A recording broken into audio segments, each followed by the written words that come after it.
Hello everyone, this is Cassie with LDRS Creative. Today I have a very fun technique for incorporating watercolors into your cards in a very easy, low pressure, and playful way. For today's project, I'm going to be using the LDRS Creative C-Shack Suite. So that's a stamp, a die set, and a coordinating stencil. For my paper, I'm going to be working on an LDRS Creative Watercolor A2 panel. I'm going to tape this to my board just on the top and the bottom of my paper.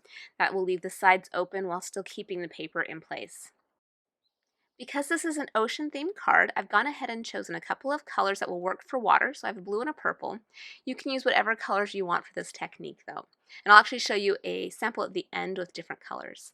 I have a large round paintbrush. I believe it's a size 12. And I also have a sheet of large-sized bubble wrap that I just saved from some packaging from something I ordered a while ago. I love saving the bubble wrap because it is great for making art. Alright, now that we have our supplies, let's go ahead and get started.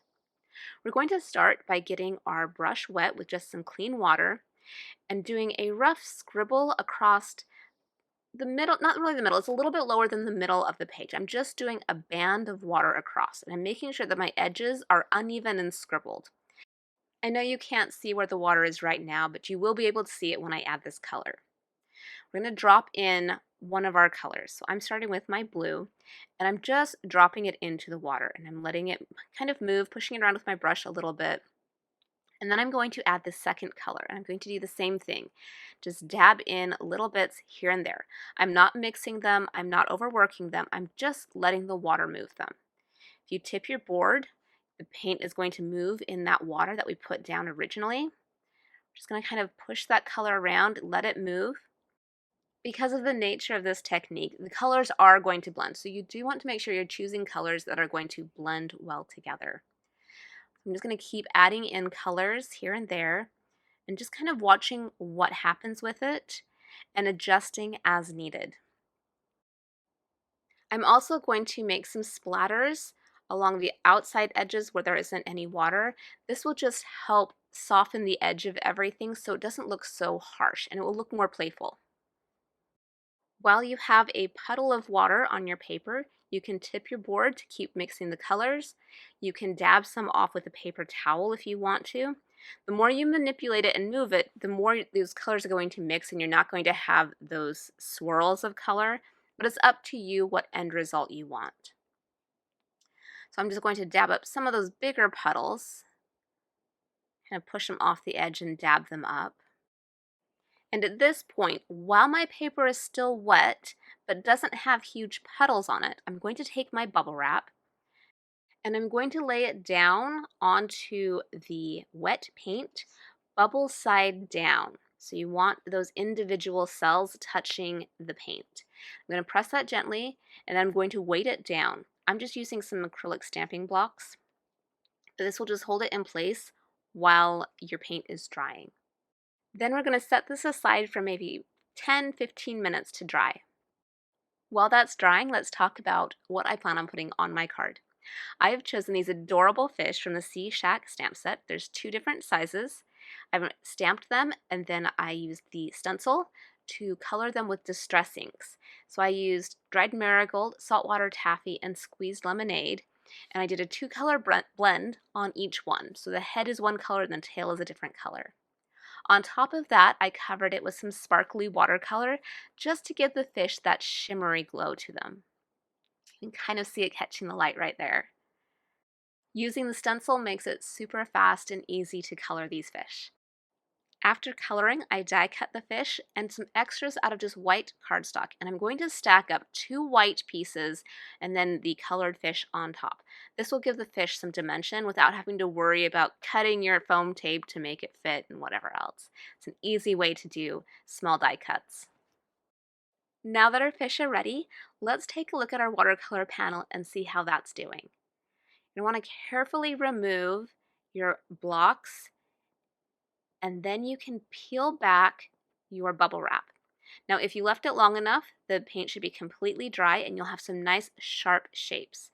Mine was still a little bit wet, so I have some puddles in my bubbles. This just means that those those patterns that the plastic left are going to be a little bit less defined. If you want more defined patterns, just leave your bubble wrap on your paper for longer. I'm going to go ahead and dry my petals up with a heat gun so that we can move on to the next step. All right, here's what mine looks like dry. Sorry for the weird shadows. The sun came out from behind the clouds while I was filming. Anyway, you can leave it here if you want. If you want to add just a little bit more, you can grab a Posca pen. Now this is a paint pen, so I can draw on top of that watercolor. It is opaque, and it is a fine tip, so I can do some nice fine lines. And I am just going to trace roughly around those circles. They aren't perfect circles, so don't worry about your drawing skills. This just helps soften the edge of those circles and adds just a little bit of extra detail. I'm also going to fill in those spaces in between the bubbles with little tiny dots and circles. This just adds a little bit more texture. It's not super easy to see, especially on camera. It just adds a little something else, but you can skip that step if you want. Now that we have it painted, we're going to go ahead and take this tape off, and we're ready to turn this into a card. So I'm going to go ahead and slide my board out of the way and pull my MISTI in. So I'll tuck my panel right into that corner and hold that in place with some magnets. Then I'm going to choose a sentiment from that same stamp set. I'm going to use the "You Are Officially Awesome" stamp. So I'll pull that off the carrier sheet and place that where I want it. So I want it just kind of at the bottom edge of what I have painted. I'm going to be using some Raven Black LDRS Creative ink, and I will stamp this a few times. With watercolor paper, it's not uncommon to have to stamp it more than once. And you'll generally get finer details if you stamp it several times with lighter pressure instead of doing CPR and potentially smashing your stamp and getting kind of squishing around. Now I'm going to add this panel to a top folding A2 card base. I like to start with some dry adhesive and then some wet adhesive on top of that. That dry adhesive will hold it in place while that stronger wet adhesive dries. So I'll line that up and press that down. Then once I've decided where I want my fish, I can go ahead and use some wet adhesive to glue those on as well. This is such a fun and playful way of using watercolors in your card making, and you don't need to be good at painting. This is just for having fun. No pressure.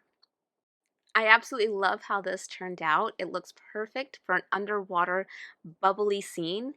However, you can use this technique for other types of cards as well.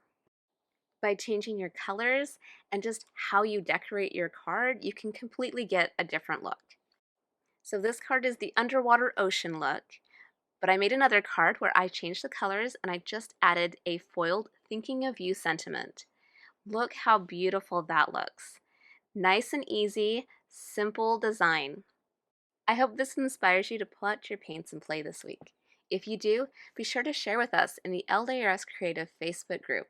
If you share it on Instagram, you can tag LDRS Creative or you can tag me. I would love to see what you're doing. I hope you enjoyed our video. If you did, could you just give it a thumbs up for us? It would really help us out. I hope you have a wonderfully creative week, and I will see you soon.